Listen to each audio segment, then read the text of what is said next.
مون مجاهدين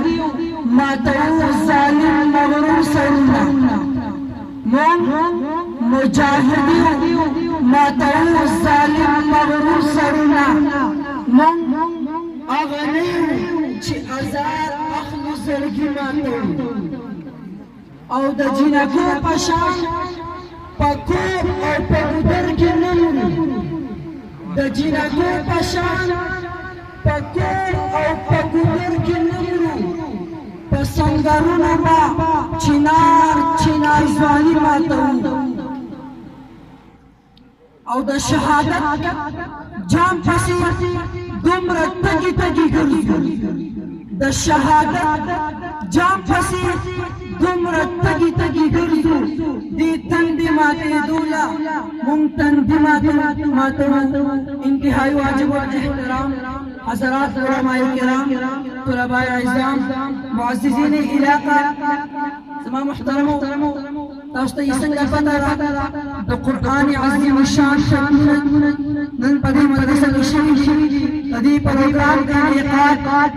د قرآن عظیم الشان سره دی د دې نسبت د قرآن عظیم الشان سره دی قرآن مجید د رب العالمین اخرنی کتاب دی قرآن مجید د رب العالمین په اخرنی پیغمبر باندې نازل شوی دی دا کتاب د دې کائنات لپاره د یو روح مثال لري ویل والا وایي څنګه روح مثال لري ما ذکر تصور کې سوچ کوم د قرآن نه تاسو کوم قرآن ستانه مسدا قرآن ما ته جواب راکړي بل هو قرآن مجید ما تصور کې تاسو کوم د قرآن تاسو د حفاظت سره جواب ملاوي إنا نحن نزلنا الذكر وإنا له لحافظون ستظهر تصور کی دا قرآن نتفوز کو قرآن تاکہ دا شخص گنجائش تا جواب ملاوی دی ذالک الکتاب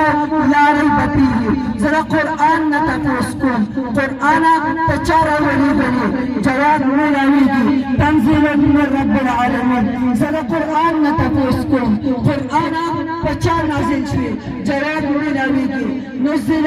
على محمد ذرا قرآن نتفوز کو قرآن حکم مشکی نازل فيه جواب ملاوي شهر رمضان الذي انزل فيه القرآن ذرا قرآن نتفسكم قرآن كمشبك نازل فيه جواب ملاوي إنا أنزلناه في ليلة القدر ذرا قرآن نتفسكم قرآن لسورة تار نازل فيه جواب ملاوي هدى للناس دخلت لهداية الطهارة محبوب پیغمبر فرمائے القرآن حجت لك او عليك قرآن يستغفر دواده يستخلف دواده محبوب پیغمبر فرمائے ان اشراف امتي حملت القرآن زماد امت استكمل حلق حاملين القرآن دي چاچه قرآن تا بخبر سنو کی زیور کلی دا رب العالمین پنیز دا اغا خلق دیر لی اوچت مقام او مرتبه دا دې قسمه خلک هغه دي چې یو علاقه د عذاب مستحق وګرځي رب العالمین هغه علاقه د درې قسمه خلکو د وجې نه د عذاب نه بچ کړي اول نمبر هغه مجاهد فی سبیل الله چې د رب العالمین په لار کې جنګېږي د رب العالمین په لار کې خپل سینه ګولۍ ته مخامخ کړي ګولۍ ته ولاړ رب سره آهوزاري کوي د لا اله الا الله الله اکبر اواز یې داخلي نخیږي دغه یو ناره داخلي نخیږي ګولۍ ته ځان مخامخ کړي توی ته ځان مخامخ کړي د رب په لار کې جنګېږي د ده داخلي نه دغه یو ناره خیږي الله اکبر رب ته دغه ناره دومره غوره کېږي دومره محبوبه کېږي د هغه مجاهد په برکته رب العالمین پوره علاقې ته امن و امان ورکړ دویم نمبر هغه حاجي صاحب چې هغه حج ته لاړی په یو ساده کیفیت کې د احرام په شکل کې هغه خانه کعبه کې رب ته آهوزاري کوي رب ته لبیک اللهم لبیک اواز لګوي رب ته دغه ناره دومره خوښه کېږي دومره محبوبه کېږي رب ته هغه حاجي صاحب په برکته پوره علاقې ته امن و امان ورکړ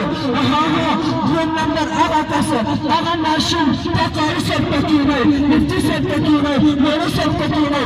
कारी साहब मुफ्ती साहब आगा नाश्ता माशूम बची कही है बचिया बिस्मिल्लाहिर्रहमानिर्रहीम आगा माशूम नचे पता आगा मासूम नचे बनाएंगे तेरा भी नाम आखिरी रब जलाल की राजी रब भगवत की राजी रब आगा माशूम तबरकमा पूरा